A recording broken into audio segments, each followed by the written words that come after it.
Good afternoon, gorgeous people. Sarah here. How has your week been? Hope you had a great week so far. Managed to get out, managed to get some fresh air and some exercise, and everything's going to plan. I'm sure it is great. Everybody's having a good week. Okay, so I'm here to talk to you about more gut health, and in particular, common diseases of the small bowel. Now, don't get me wrong, I'm not an expert.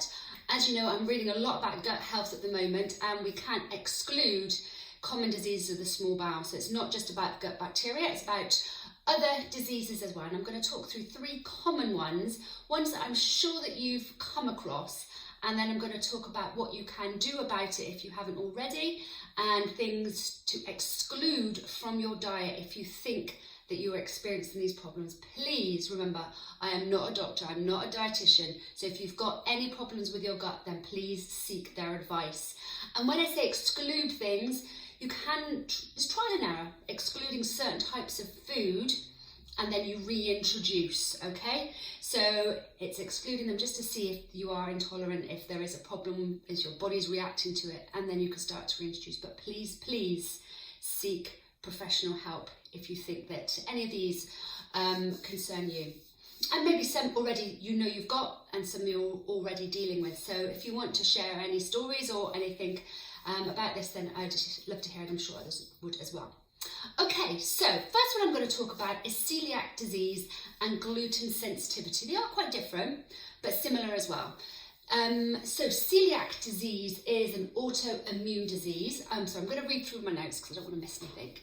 It's your immune system, which should be defending the body against infections, starts to attack and destroy healthy tissue in the gut. So that's pretty much in a nutshell. Obviously it's a lot wider than that, but layman terms, from me to you, that's what's happening. The trigger tends to be gluten, or it is gliadin, which is a protein that gluten is made from, just to be specific.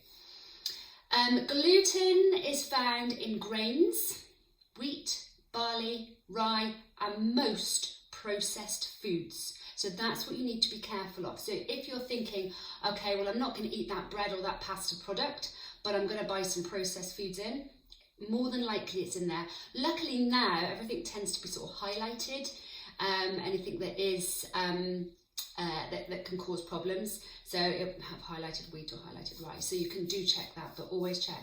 The one thing that does surprise me is soy sauce, that obviously processed food, and that does contain gluten. Okay, what is the result? The result is inflammation, pain, diarrhea, bloating, fatigue, or you might not have those symptoms, but it might mean that you're more tired, more run down, and there might not be any other symptoms. And a lot of people just sort of like plod on with everyday life, even though they might have celiac disease, but they don't know. They just seem to think it's a normal part of their life until something crops up or they decide to get it checked out. It is a common disease. It is quite common, 1% of the population, and as I said, it's often missed or undiagnosed. It can take, now this is quite interesting, in the US, so I was reading about statistics in the US, it can take up to 4 years to diagnose. It can take up to 13 years in the UK to diagnose as well. Now, contrary to the belief that celiac disease starts when you're young, actually that's not necessarily true. It can start in middle age as well, usually between 40 and 60. And another common problem with celiac disease is that it can cause infertility as well. So the thing about tests, you can get a negative test, but you still may have problems. And this is non-celiac gluten sensitivity. Unfortunately, there's no reliable test. And I believe I kind of fit into that category as well. I can eat some gluten, I can get away with it, but if I eat a lot over time, like for example over Christmas, or if I'm on holiday and there's not a lot of choice of gluten-free foods, then I'm in trouble a little bit.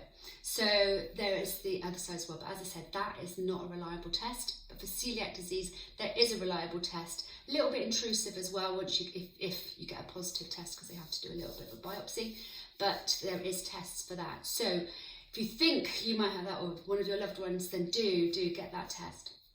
Okay, second one, lactose intolerance. This is a common digestive problem and begins in the small bowel. Lactose is the natural sugar found in milk and other dairies. So a lot of people, especially women, find that they become lactose intolerant when they sort of hit menopause. I've heard that a lot, where people say, the women say, I used to be able to take a lot of dairy, now I can't. Do you know what? Now I understand why. So when we're young, an enzyme called lactase breaks down lactose into glucose and galactose. This is absorbed into the bloodstream and done away with. We lose this ability as we grow older, and then lactose passes through the small intestine undigested. Lactose is then pounced on by the bacteria in the large intestine and turns it into fatty acids and gases. So as you can imagine, fatty acid and gases in the tummy can be very, very uncomfortable.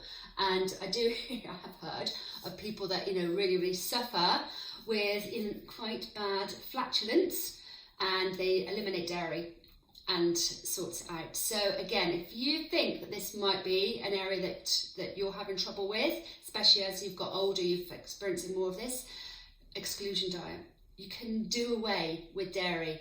And, even if you think, oh God, I love my cheese, I love my milk.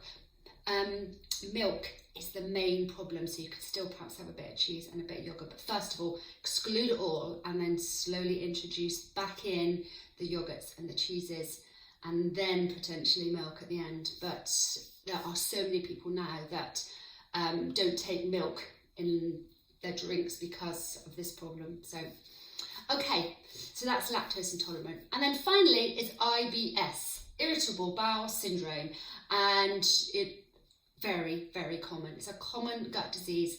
Between 1 in 5 people in their lifetime. This can include stomach cramps, bloating, diarrhea, constipation, and it gets worse as people hit their 30s. And of course, if you have a bout of IBS, it's not necessarily all the time. It might be a bout of it. You might get, really, really uncomfortable, feeling really unwell, and then you overcome it, and then it comes back in sort of cycles. People with IBS know. They tend to know what it is. Okay, so what can we do? Lifestyle changes. Absolutely. Things to start taking out of your diet: alcohol, dairy again, wheat. So looking at these sorts of triggers that might affect you and give you the irritable bowel. Sleep is another big one as well. So if you're lacking in sleep, that can really affect IBS. If you're thinking that it needs to have a lot more, what's the word I'm looking for? A lot more. Can't get my words out. If you need to do a lot more to see what the problem is, to eradicate, I'll get there in the end. The FODMAP diet is what you'll need to do, but it's not something that you can just Google and do.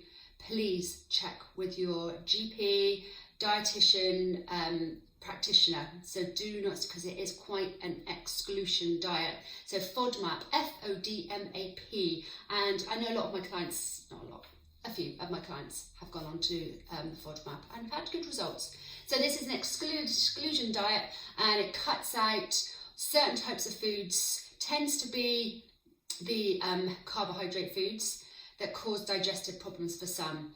But as I said, you need the help of a dietitian, and it's quite a complicated and not risky, but you want to make sure that you are eating the right stuff to nourish your body as well. Okay, so that's the 3 gut health problems that you might or can experience. Just wanted to sort of, give you a little introduction to that, and it's certainly been an eye-opener for me. And I think when we come to the overall gut health, looking at your biome and what your gut does, it is important to look at those gut diseases. Okay, so this is a pre-record today, so not live, but yeah, do feed back to me. Let me know how you found this, and if there's anything else you want to add, I'd love to hear. Okay, bye, have a great weekend. Bye bye.